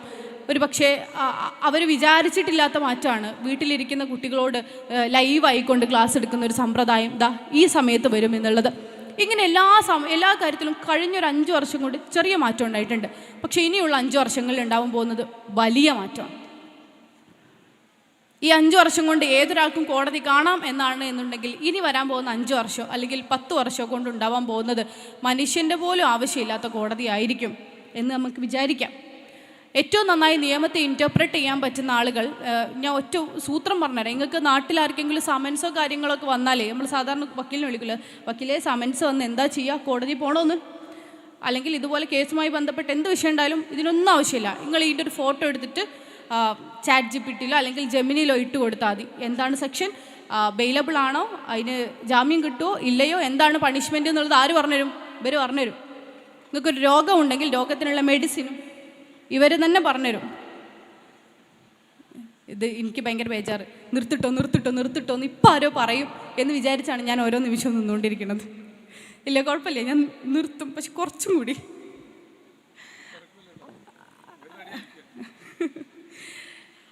തിരക്കില്ലാന്ന് അമ്മക്ക് പറയാം, ചിലപ്പോൾ ഞാൻ തന്നെ പറയാമോ വലിയ തിരക്കൊന്നുമില്ല കേട്ടോ എനിക്ക്, പക്ഷെ ഇങ്ങൾക്ക് തിരക്കുണ്ടാവും. വിശപ്പിൻ്റെ വിളിയാളാണല്ലോ, മനുഷ്യന് നിയന്ത്രിക്കാൻ പറ്റാത്തതുമാണ്. അപ്പം ഞാൻ പറഞ്ഞത് എന്തുണ്ടാവും, ഒരു ഡോക്ടർക്ക് പകരമാവാൻ ഒരു ഏറ്റവും എളുപ്പത്തിൽ റീപ്ലേസ് ചെയ്യാൻ പറ്റുന്ന സാധനങ്ങളാണ് എഞ്ചിനീയറുടെ ഒക്കെ പണിയെന്ന് എനിക്ക് തോന്നുന്നു. ഇപ്പം നമ്മളൊരു വീടുണ്ടാക്കാൻ ആഗ്രഹിച്ചു തുടങ്ങിയാൽ നമ്മൾ ആദ്യം പോകും ഒരു 3D പ്രിൻ്റ് ഉണ്ടാക്കാനാണല്ലോ അല്ലേ. നമ്മളൊരു വീടുണ്ടാക്കണമെന്ന് ആഗ്രഹിച്ചാൽ നമ്മളൊരു സ്ഥലം വാങ്ങും, ഇന്ന സ്ഥലം എന്ന് വിചാരിക്കും, ഒരു 3D പ്രിൻ്റ് ഉണ്ടാക്കാൻ വിചാരിക്കും. ആ 3D പ്രിൻറ്റിന് 45,000 മുതൽക്ക് അങ്ങോട്ട് 1.5 ലക്ഷം വരെ അല്ലെങ്കിൽ അതിലും വലിയ തുക ഇപ്പം അത് ഉണ്ടാക്കിക്കൊണ്ടിരിക്കുന്ന ആളുകൾ, പിന്നെ ഇൻറ്റീരിയർ ഡിസൈനിങ്, ഇങ്ങനെ ഡിസൈൻ ചെയ്യുന്ന എല്ലാ മനുഷ്യന്മാരും ആവശ്യപ്പെട്ടുകൊണ്ടിരിക്കുന്നുണ്ട്. നിങ്ങൾക്ക് പ്രോപ്പറായിട്ടൊരു പ്രോംപ്റ്റ് കൊടുക്കാൻ പറ്റുന്നുണ്ടെങ്കിൽ ഇതിൻ്റെ ഒന്നും ആവശ്യമില്ലാണ്ട് ഇപ്പോൾ നിങ്ങൾക്ക് സൗജന്യമായിട്ട് ഉണ്ടാക്കി തരാൻ പറ്റുന്ന ഒരുപാട് AI ആപ്പുകൾ നമ്മുടെ ഓരോരുത്തരുടെയും ഫോണിലുണ്ട്. ഏത് ഫോണായാലും മതി, നമ്മുടെ ഓരോരുത്തരുടെയും ഫോണിലുണ്ട്. നിങ്ങളൊരു ഫോട്ടോ എടുത്തു കൊടുത്താൽ ആ സ്ഥലത്തിൻ്റെ ഇൻറ്റീരിയർ എങ്ങനെ മാറ്റാമെന്ന് നിങ്ങൾക്ക് പറഞ്ഞു തരുന്ന ഒരുപാട് ആപ്ലിക്കേഷനുകൾ, എന്തിന് വെബ്സൈറ്റുകൾ പോലും നമ്മുടെ എല്ലാവരുടെയും കയ്യിലുണ്ട്. അഥവാ നമ്മൾ ഇന്ന് കാണുന്ന സാമ്പ്രദായികമായ ജോലികളെയൊക്കെ റീപ്ലേസ് ചെയ്യാൻ പറ്റുന്ന ടെക്നോളജി വളരെ എളുപ്പത്തിൽ നമ്മുടെ ഓരോരുത്തരുടെയും ഉള്ളിൽ ഉണ്ടായിക്കൊണ്ടിരിക്കുന്നുണ്ട്. ഇപ്പോൾ ഒരു തെരഞ്ഞെടുപ്പ് കാലമാണ്, ഇനിയിപ്പം നമ്മൾ പഞ്ചായത്ത് തെരഞ്ഞെടുപ്പിലേക്കൊക്കെ നീങ്ങിക്കൊണ്ടിരിക്കുക.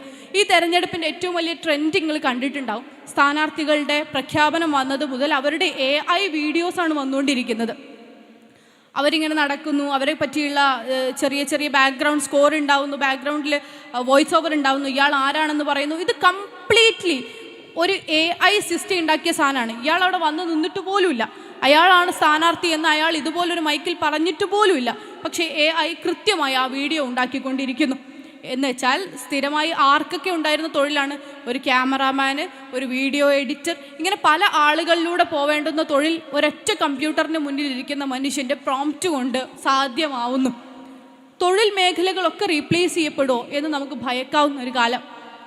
നല്ലൊരു ഫോട്ടോ വേണമെന്ന് വിചാരിക്കുന്നു, നല്ലൊരു പുലരിയുടെ ഫോട്ടോ, ഈ നാദാപുരത്ത് പേരോടിൽ സൂര്യൻ ഉദിക്കുമ്പോഴുണ്ടാവുന്ന ഭംഗി, നിങ്ങൾ ഒരു 2 മണിക്കൂറൊക്കെ ക്യാമറ ഒരേ പൊസിഷനിൽ വെച്ചിട്ട് വേണം എടുക്കാൻ. പക്ഷേ ഇതിലും നന്നായിട്ട് ഫോട്ടോ നിങ്ങൾക്ക് വെറുതെ കിട്ടിയാലോ. സാങ്കല്പിക ഫോട്ടോ എന്ന നിലക്ക് ഒരു AI ചിത്രം നിങ്ങൾക്ക് മുന്നിൽ വന്നാൽ ഈ ചിത്രമാണോ, ഞാൻ എടുത്ത ചിത്രമാണോ മെച്ചപ്പെട്ടതെന്ന് ചോദിച്ചാൽ ആ ചിത്രമായിരിക്കും. ആ തരത്തിൽ ടെക്നോളജി നമ്മുടെ എല്ലാ ഹ്യൂമൻ സ്കിൽസിനെ റീപ്ലേസ് ചെയ്യാൻ പറ്റുന്ന രൂപത്തിലേക്ക് വളർന്നുകൊണ്ടിരിക്കുന്നുണ്ട്. ഞാൻ വീണ്ടും ആവർത്തിക്കുന്നു, അതുകൊണ്ട് നിങ്ങൾ ആരും പഠിക്കേണ്ട, പിരിച്ചു പോയിക്കോളി, വേറെ പണി വരാൻ പോകുന്നുണ്ട്, നിങ്ങൾ വീട്ടിലിരുന്നാൽ മതി എന്നല്ല. പകരം ടെക്നോളജി ഏറ്റവും നന്നായി വലുതാവുന്ന സമയത്ത്, ഏത് ജോബിനെയും റീപ്ലേസ് ചെയ്യുന്ന നിങ്ങൾക്ക് ഉറപ്പുള്ള സമയത്ത് നിങ്ങൾ മനസ്സിലാക്കേണ്ടത് വെറും ടെക്നോളജിയാണ്. അത് ടെക്നോളജിയാണ്. അതിനില്ലാത്തൊരു സൂപ്പർ പവർ ഈ ഇരിക്കുന്ന എല്ലാ മനുഷ്യർക്കും ഉണ്ട്, എല്ലാ ഹ്യൂമൻ ബീയിങ്സിനും ഉണ്ട്. അത് ടെക്നോളജി ആയിരിക്കുകയും നമ്മൾ മനുഷ്യന്മാരായിരിക്കുകയും ചെയ്യുന്ന കാലത്തോളം അതിനില്ലാത്ത കുറേ സൂപ്പർ പവർ ഒരു മനുഷ്യനുണ്ട്. അത് ടെക്നോളജി ആയിരിക്കുകയും നിങ്ങൾ ഹ്യൂമൺ ആയിരിക്കുകയും ചെയ്യുന്ന സമയത്തോളം അതും ടെക്നോളജിയാണ്, നിങ്ങളും ടെക്നോളജിയാണ് എന്നുണ്ടെങ്കിലോ, അഥവാ അതും ഒരു മെഷീനാണ്, നിങ്ങളൊരു മെഷീനാണ്. നിങ്ങളൊരു അക്കൗണ്ടൻ്റ് ആവാൻ ആഗ്രഹിക്കുന്നു, നിങ്ങളെക്കാൾ പെട്ടെന്ന് കണക്ക് കൂട്ടുന്ന ഒരു യന്ത്രം ഉണ്ടാവുന്നു. നിങ്ങളൊരു വികാരം ഇല്ലാണ്ട് ഇരുന്നിങ്ങനെ കണക്ക് കൂട്ടുന്ന മറ്റൊരു യന്ത്രമാവുന്നു. ആരതിജീവിക്കും? ആര് ജയിക്കും? ആരാ ജയിക്കുക? ഏയ്ന്നോ?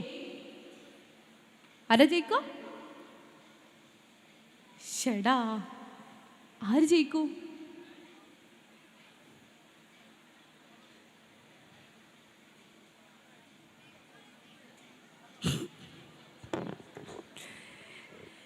AI ജയിക്കും. AI ജയിക്കും നമ്മൾ വിചാരിക്കുന്നു. ശരിക്കുമാണ്. ഒരു വികാരമില്ലാത്ത കണക്ക് കൂട്ടുന്നൊരു യന്ത്രമായിക്കൊണ്ട് നിങ്ങളിരിക്കുന്നു, അല്ലെങ്കിൽ അതേപോലെ തന്നെ കണക്ക് കൂട്ടാൻ ഉണ്ടാക്കപ്പെട്ടൊരു യന്ത്രമായിക്കൊണ്ട് അതും ഇരിക്കുന്നു. 2 യന്ത്രം കൂടി ഇരിക്കുമ്പോൾ ഏറ്റവും മികച്ച യന്ത്രം വിജയിക്കും. പക്ഷെ യന്ത്രം അല്ലെങ്കിലും ഈ പറഞ്ഞ കണക്ക് ഒരു കേസ് വരുമ്പം ഇതെന്താണ് എന്ന് ഗൂഗിളിൽ അടിച്ചു നോക്കിയാൽ എല്ലാ മനുഷ്യനും കിട്ടുന്നൊരു കാലമാണിത്. ഇനി ഇംഗ്ലീഷ് അറിയാത്തവന് മലയാളം ട്രാൻസ്ലേറ്ററിലിട്ടാൽ മലയാളത്തിൽ ലഭ്യമാവുന്നൊരു കാലമാണ്. എന്നാലും ഫോൺ വെച്ചിട്ട് വക്കീലെ ഒരു കേസ് വന്ന് ഞാൻ എന്താ ചെയ്യുക എന്നൊരു ബേജാർ ഒരാളോട് ചോദിച്ചാൽ കേസല്ലേ, പ്രശ്നമില്ല എന്ന് പറയുന്ന ഒരു മനുഷ്യനപ്പുറത്തുണ്ടായാൽ ആ ഗൂഗിളിനേക്കാളും സമാധാനം അയാൾക്ക് എവിടുന്നാണ് കിട്ടുക എന്നറിയോ? കേസല്ല, പ്രശ്നമില്ല, നമുക്ക് ശരിയാക്കാം ഇതൊക്കെ ഇങ്ങനെയാണ് എന്ന് പറഞ്ഞു കൊടുക്കുന്ന ഒരു വക്കീലിൽ നിന്നാണ് കിട്ടുള്ളൂ. ഒരു മനുഷ്യൻ ഏറ്റവും അധികം ആഗ്രഹിക്കുന്നത് ഈ ഇമോഷണൽ കണക്ഷനാണ്. ബാക്കി എല്ലാ സൗകര്യങ്ങളുണ്ടായും ഒരു ഇമോഷണൽ കണക്ഷൻ ഉണ്ടായിരിക്കണം എന്നൊരു മനുഷ്യൻ എല്ലായ്പ്പോഴും ആഗ്രഹിക്കും. എത്ര നല്ല ജോലി ഉണ്ടാവുകയും നല്ല ശമ്പളം ഉണ്ടാവുകയും നമ്മൾ ആഗ്രഹിക്കുന്ന എല്ലാ കാര്യങ്ങളും ലഭ്യമാവുകയും ചെയ്യുന്ന ഒരു മനുഷ്യനെ സംബന്ധിച്ചിടത്തോളം നന്നായി സ്നേഹിക്കുന്ന, നന്നായി കെയർ ചെയ്യുന്ന, എല്ലപ്പോഴും ഒപ്പമുള്ള ഒരു മനുഷ്യൻ്റെ സാന്നിധ്യം ഇല്ല എങ്കിൽ അയാൾ വളരെ ഡ്രൈ ആയിപ്പോവും. മനുഷ്യന് ഒരു ഇമോഷണൽ സ്റ്റെബിലിറ്റി ഇല്ലേ, ഇമോഷണൽ സ്റ്റെബിലിറ്റി വളരെ നിർബന്ധമാണ്. ആ ഇമോഷണൽ സ്റ്റെബിലിറ്റി ഇന്നേ വരെ ടെക്നോളജിക്ക് കൊടുക്കാൻ പറ്റിയിട്ടില്ല, ഇന്നേ വരെ സാധ്യമായിട്ടില്ല. ആത്യന്തികമായി അത് മനുഷ്യൻ്റെ സൃഷ്ടിപ്പും ഇത് പടച്ചവൻ്റെ സൃഷ്ടിപ്പുമാണല്ലോ, അതിൻ്റെ വ്യത്യാസം ഉണ്ടാവും, ആ കഴിവുണ്ടാവും. ഞാൻ പറയുന്നത് ഇനിയുള്ള കാലത്തേക്ക് മുന്നോട്ട് പോകണമെങ്കിൽ പ്രിയമുള്ള കുട്ടികളെ, നിങ്ങൾക്ക് ടെക്നോളജി എല്ലാ സൗകര്യവും ഒരുക്കി തന്നേക്കാം. പക്ഷേ അതിനപ്പുറത്തേക്ക് മനുഷ്യൻ എന്നുള്ള ഒരു സൂപ്പർ പവർ ഉണ്ടല്ലോ, ഹ്യൂമാനിറ്റി എന്നുള്ളൊരു സൂപ്പർ പവർ, നിങ്ങളുടെ ഇമോഷൻ എന്നുള്ള സൂപ്പർ പവർ, ബീയിങ് ഹ്യൂമൺ എന്ന് പറയുന്ന സൂപ്പർ പവർ, അത് ഏറ്റവും നന്നായി വിനിയോഗിച്ചില്ല എങ്കിൽ നമ്മൾ പുറന്തള്ളപ്പെട്ടു പോകും. നിങ്ങൾ ഏത് മേഖലയിലും ആയിക്കൊള്ളട്ടെ, നിങ്ങൾ നല്ലൊരു സിവിൽ സർവൻ്റ് ആവട്ടെ, നിങ്ങൾ നല്ലൊരു കച്ചവടക്കാരനാവട്ടെ, നിങ്ങൾ നല്ലൊരു അധ്യാപകനാവട്ടെ, നിങ്ങൾ മറ്റേതെങ്കിലും ഒരു തൊഴിൽ ചെയ്യുന്ന അല്ലെങ്കിൽ തൊഴിലെടുപ്പിക്കുന്ന മനുഷ്യനോ ആവട്ടെ, പക്ഷേ ഏറ്റവും നന്നായി ഹ്യൂമൻ ഇമോഷൻ കൈകാര്യം ചെയ്യാൻ പറ്റിയാൽ മാത്രമേ ഇനി നമുക്ക് വളരെ ആത്മവിശ്വാസത്തോടു കൂടി മുന്നോട്ട് പോകാൻ പറ്റുള്ളൂ. അതിന് നിങ്ങൾ വെറുതെ ഇരുന്ന് പഠിച്ചാൽ പോരാ, യാന്ത്രികമായി ജീവിച്ചാലും പോരാ. നേളെ വെളുക്കുന്നു, കുളിക്കുന്നു, പല്ല് തേക്കുന്നു, ഭക്ഷണം കഴിക്കുന്നു, സ്കൂളിൽ പോകുന്നു, ലഞ്ച് കഴിക്കുന്നു, ഫ്രണ്ട്സിൻ്റെ കൂടെ ചിറ്റി അടിക്കുന്നു, കഴിയുന്നു, തിരിച്ചു വരുന്നു, വാട്സാപ്പിൽ ഇവരുടെ ചാറ്റൊക്കെ കാണുന്നു, അല്ലെങ്കിൽ നമ്മൾ ഇൻസ്റ്റയിൽ ചെറിയ ചെറിയ പരിപാടികളൊക്കെ ചെയ്യുന്നു, പോസ്റ്റ് ചെയ്യുന്നു, റീല് കാണുന്നു, കിടന്നുറങ്ങുന്നു, വീണ്ടും പിറ്റേ ദിവസം അത് തന്നെ ആവർത്തിക്കുന്നു. എന്നിങ്ങനെ ഒരു ലക്ഷ്യവുമില്ലാതെ നിങ്ങളുടെ ജീവിതം മുന്നോട്ട് പോവുകയാണെങ്കിൽ ഈ പറഞ്ഞ പോലെ യാന്ത്രികമായ ജീവിതമായി നിങ്ങളും തീരും.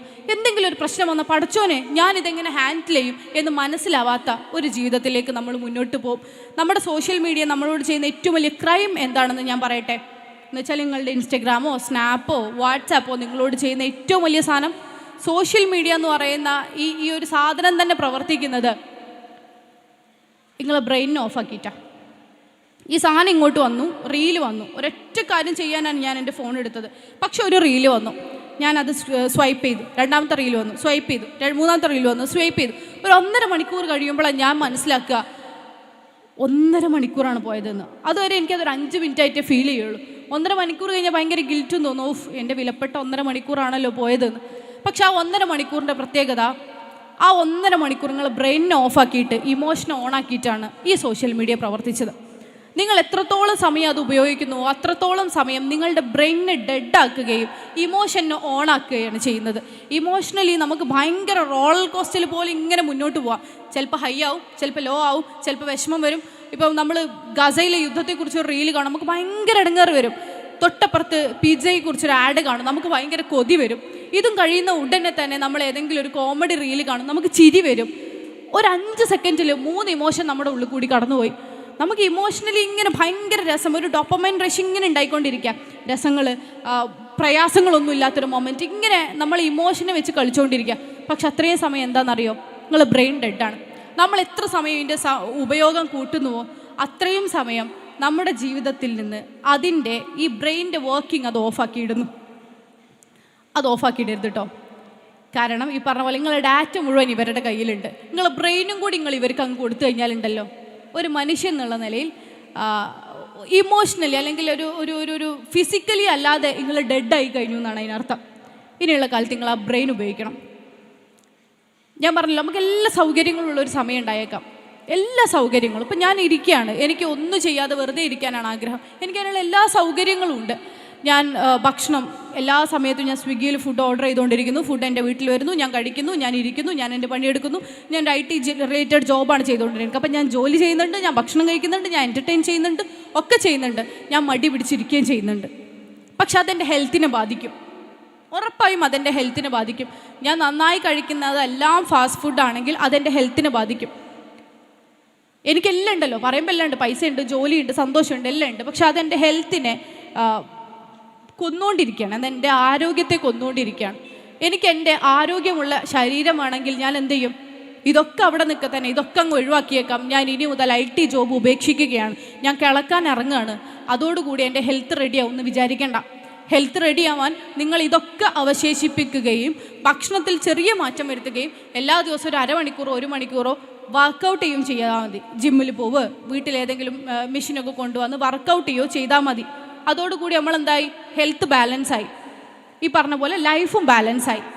ഈ കണക്ക് ഞാൻ എൻ്റെ ഇഷ്ടങ്ങളിലൂടെ പോവുകയും ഞാൻ അപ്ഡേറ്റഡായി മുന്നോട്ട് പോവുകയും എൻ്റെ ജോലിയുമായിട്ട് മുന്നോട്ട് പോവുകയും അതേസമയം എൻ്റെ ഹെൽത്തിന് ഒരു വർക്കൗട്ട് കൊടുക്കുകയും ചെയ്താൽ ജീവിതം വളരെ രസമായിട്ട് മുന്നോട്ട് പോകും. എന്നെ കാണാനും കൊള്ളാം, ഞാൻ ഹെൽത്ത് ഫിറ്റാണ്, ഞാൻ നന്നായി ഏൺ ചെയ്യുന്നു, ഞാൻ ഏറ്റവും സന്തോഷകരമായൊരു ജീവിതം ജീവിക്കുന്നു, മനുഷ്യരായിട്ട് കണക്റ്റഡ് ആവുന്നു, ഞാൻ ഈ കമ്പ്യൂട്ടർ സ്ക്രീനിൻ്റെ അപ്പുറത്തേക്ക് ഞാൻ ജീവിക്കുന്നു.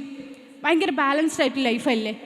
ഈ കണക്കെ മാത്രം നിങ്ങൾ ടെക്നോളജിയെയും സോഷ്യൽ മീഡിയയും ഉപയോഗപ്പെടുത്തുക. നിങ്ങൾ സോഷ്യൽ മീഡിയ ഒഴിവാക്കണം, നിങ്ങൾ ഇൻസ്റ്റഗ്രാം അക്കൗണ്ട് ഒഴിവാക്കണം എന്നൊന്നും ഞാൻ പറയുന്നില്ല. നിങ്ങളൊക്കെ ഉണ്ടാവുന്നതുകൊണ്ടാണല്ലോ നമുക്ക് എല്ലാവർക്കും ഫോളോവേഴ്സ് ഉണ്ടാവുന്നത്. ഇതുണ്ടായതുകൊണ്ടാണല്ലോ നമ്മളെല്ലാവരും മുന്നേറിക്കൊണ്ടിരിക്കുന്നത്. നിങ്ങൾ ഓരോരുത്തരും തമ്മാമില്ലാതെ നിങ്ങളിതൊന്നും ഒഴിവാക്കുകയൊന്നും വേണ്ട, പക്ഷെ ബാലൻസ്ഡ് ആക്കണം. നിങ്ങളെ ബ്രെയിനിനും കുറച്ചേരം എക്സസൈസ് കൊടുക്കുക. നിങ്ങളിതൊക്കെ ചെയ്തോ, പക്ഷെ ബ്രെയിനിന് എക്സസൈസ് കൊടുക്കണം. ബ്രെയിനിന് എക്സസൈസ് കൊടുത്തില്ല എങ്കിൽ ചെയ്യാതെ മരിച്ചു പോകുന്നൊരു അവയവമായിക്കൊണ്ട് നിങ്ങൾ ബ്രെയിന് മാറും. നിങ്ങൾ ബ്രെയിനിന് എങ്ങനെ എക്സസൈസ് കൊടുക്കുന്നല്ലേ? ഈ പ്രായത്തിൽ നിങ്ങൾ ബ്രെയിനിന് എക്സസൈസ് കൊടുക്കേണ്ടത് നിങ്ങൾക്കൊരു പക്ഷേ ഒരു ആവശ്യമില്ല. ഇതുപോലൊരു പുസ്തകം നിങ്ങളെ മുന്നിൽ വന്നാൽ ഇത് വായിക്കണം എന്നൊരു നിർബന്ധമില്ല. ആയിഷ പ്രസിദ്ധീകരിച്ചൊരു പുസ്തകമാണ്, ആയിഷൻ്റെ ഏറ്റവും മനോഹരമായൊരു പുസ്തകമാണെന്ന് കാണുമ്പോൾ തന്നെ നമുക്ക് മനസ്സിലാവുന്നുണ്ട്. പക്ഷേ ആയിഷൻ്റെ ഈ ബുക്ക് വായിക്കണ്ട, ഇതിനെക്കുറിച്ച് ഒരു റിവ്യൂ പറയാൻ. നാളെ ആരെങ്കിലും ഒരു റീലിടും, 30 സെക്കൻഡ് മതി. ആ 30 സെക്കൻഡ് കണ്ടാൽ നിങ്ങൾക്ക് ഇതിൻ്റെ മുഴുവൻ ആശയവും നിങ്ങളെ മനസ്സിലുണ്ടാവും.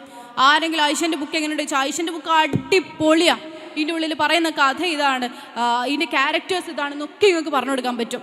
നിങ്ങൾക്ക് നിങ്ങളെ മുന്നിലുള്ള ആളിനെ ഭയങ്കരമായിട്ട് ഫേക്ക് ചെയ്യാനും പറ്റും, പറ്റിക്കാനും പറ്റും. പകരം നിങ്ങളിത് വായിക്കണം. ആ റീല് കണ്ടാൽ നിങ്ങൾക്ക് മനസ്സിലാവുന്ന കാര്യത്തിൽ കൂടുതലായിട്ടൊന്നും ചിലപ്പോൾ ഇത് വായിച്ചാൽ നിങ്ങൾക്ക് കിട്ടണമെന്നില്ല എന്ന് നിങ്ങൾക്ക് തോന്നിയാലും അത് കിട്ടും.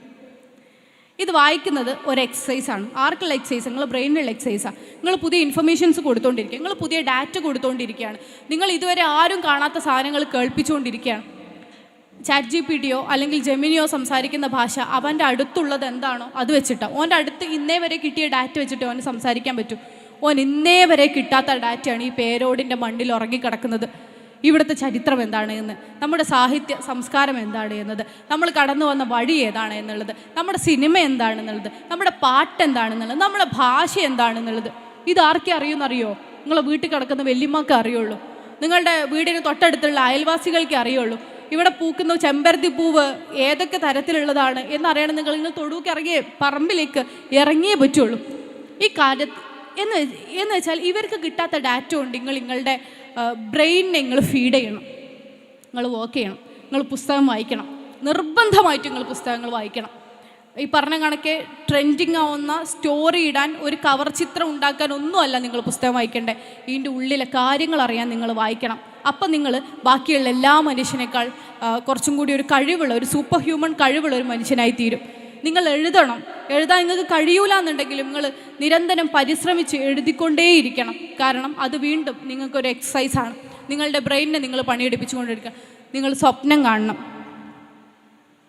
വിശപ്പിൻ്റെ അഗാധതയിൽ, ഉറക്കത്തിൻ്റെ അഗാധതയിൽ നിങ്ങൾ കണ്ടുപോകുന്ന, നിങ്ങൾ പിന്നീട് ഒരിക്കലും ഓർമ്മിക്കാൻ ഒരു സാധ്യതയും ഇല്ലാത്തൊരു സ്വപ്നത്തെക്കുറിച്ചല്ല. APJ അബ്ദുൽ കലാം പണ്ട് പറഞ്ഞ നിങ്ങൾ ഉറങ്ങാൻ അനുവദിക്കാത്ത സ്വപ്നം ഉണ്ടല്ലോ, ആ സ്വപ്നം നിങ്ങൾ കാണണം. നിങ്ങൾ 2030-ലും 40-ലും 50-ലും ഒക്കെ ഏറ്റവും മനോഹരമായി ജീവിക്കേണ്ട മനുഷ്യന്മാരാണ്. ആ 2040-ലെ സാഹചര്യം എന്താവുമെന്നും അന്ന് ഏറ്റവും മികച്ച ഞാനായിക്കൊണ്ട് ഞാൻ ഉണ്ടാകുമെന്നും നിങ്ങൾ സ്വപ്നം കണ്ടാൽ മതി. നിങ്ങൾ അതിതീവ്രമായ ആ സ്വപ്നം കണ്ടാൽ അതിലേക്കുള്ള വഴികളും നിങ്ങൾ തന്നെ കണ്ടെത്തും. നിങ്ങൾ വെറുതെ മരിച്ചു പോവേണ്ട, ചരമക്കോളത്തിൽ ഉണ്ടാവേണ്ട ഒരു പേരൊന്നും അല്ല. പകരം നിങ്ങളിൽ ഓരോരുത്തരും ഈ നാട്ടിൽ അടയാളപ്പെടുത്തേണ്ട ആളുകളാണ്. നിങ്ങൾ ഓരോരുത്തരും നാളെ ഈ സ്റ്റേജിൽ ഇതുപോലെ വന്നിരിക്കേണ്ട മനുഷ്യന്മാരാണ്. ഇതിലും വലിയ വേദികൾ കണ്ടെത്തേണ്ട മനുഷ്യന്മാരാണ്. നിങ്ങൾ ഓരോരുത്തരും ഇൻസ്പയർ ചെയ്യാൻ വേണ്ടി ജനിച്ച ആളുകളാണ്. ആ ഇൻസ്പിറേഷൻ നിങ്ങൾക്ക് തലമുറകളിലേക്ക് കൊടുക്കാൻ പറ്റണം. നിങ്ങൾ എന്തിനു പടച്ചു എന്ന് പടച്ചോൻ ചോദിക്കുമ്പോൾ, അല്ലെങ്കിൽ നിങ്ങൾ എന്തിനു സൃഷ്ടിക്കപ്പെട്ടു എന്ന് നിങ്ങൾ തന്നെ ചോദിക്കുമ്പോൾ, എന്തിനാണ് എന്നർത്ഥമുള്ള കുട്ടികളായി തീരണം. അതിന് നിങ്ങൾ പഠിക്കേണ്ട വേണം. ആ പഠനം ക്ലാസ് മുറികളിലും വേണം, അതിൻ്റെ അപ്പുറത്തും വേണം. ഒരു സ്കൂളിലുള്ള പഠനം കേവലം ക്ലാസ് മുറിയിലല്ല, അതിൻ്റെ അപ്പുറത്തേക്ക് നിങ്ങൾ കൊണ്ടുപോകണം. അങ്ങനെ കൊണ്ടുപോയാലേ നിങ്ങൾ ആ ഒരു പേഴ്സണാലിറ്റി ഡെവലപ്മെൻറ്റ് ഇവിടെ നടക്കുള്ളൂ. നമുക്ക് നടത്തണടോ. നിങ്ങൾ ആരാവെന്ന് ചോദിച്ചാൽ എനിക്ക് അറിഞ്ഞൂടെ, എന്ന് പറയുന്നത് എന്തോ ഒരു മേന്മയാണെന്നൊന്ന് വിചാരിക്കേണ്ട. നിങ്ങൾ നിങ്ങളുടെ ജീവിതത്തെ വില കുറച്ച് കാണുകയാണ്. നിങ്ങൾ ഒരുപാട് സ്കില്ലുമായിട്ട് ജനിച്ച മനുഷ്യന്മാരാണ്. നിങ്ങൾക്ക് ഉണ്ട് ആ സ്കില്ല്. പക്ഷെ ആ സ്കില്ലിനെ എങ്ങനെ ഉപയോഗപ്പെടുത്തണം എന്ന് നിങ്ങൾക്ക് അറിഞ്ഞൂടാ. ഒച്ച ഉണ്ടാക്കാനുള്ള സ്കില്ലില്ലേ? ഇല്ലേ? ഇല്ലേ?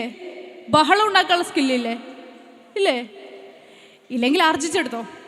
ഭയങ്കര ബഹളം ഉണ്ടാക്കാൻ വേണ്ടിയിട്ടൊന്നുമല്ല, പക്ഷെ സ്മാർട്ടായിട്ട് നിൽക്കാൻ, ആൾക്കാരുടെ മുന്നിൽ ആരെങ്കിലും എന്തെങ്കിലും പറഞ്ഞാലും സ്മാർട്ടായിട്ട് നിൽക്കാൻ, വർത്തനം പറയാൻ, തിരിച്ചു പറയാൻ. ഇതിൻ്റെ അപ്പുറത്തേക്ക് നിങ്ങൾ ആരാന്ന് ചോദിച്ചാൽ പിന്നീടൊരു കാലത്ത് നിങ്ങളുടെ പേരിൽ സ്കൂൾ അറിയപ്പെടാൻ.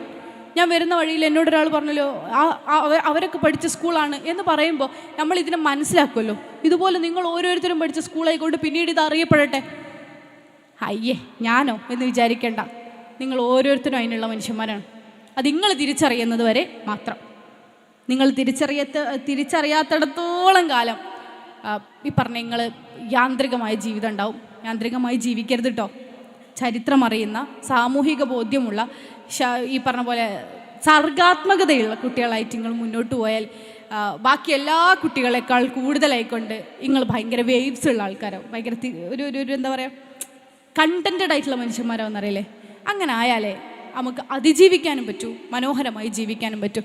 പ്രിയമുള്ളവരെ, ഒരൊറ്റ വിഷയത്തിൽ ഊന്നി നടത്തിയൊരു സംസാരമേ അല്ല. കൂടുതലായി ദീർഘിപ്പിക്കാനും ആഗ്രഹിക്കുന്നില്ല. ഇനി എന്തെങ്കിലും ക്വസ്റ്റ്യൻ മറ്റോ ഉണ്ടെങ്കിൽ മാത്രം ചോദിക്കാം. ഞാൻ അവസാനിപ്പിക്കുകയാണ്. നിങ്ങളുടെ പൊട്ടൻഷ്യൽ തിരിച്ചറിയുന്നത് വരെ മാത്രമേ എനിക്കിത് അറിഞ്ഞൂടാ എന്നൊരു യാന്ത്രിക ജീവിതത്തിന് സ്കോപ്പുള്ളൂ. അത് നിങ്ങൾ തിരിച്ചറിയണം.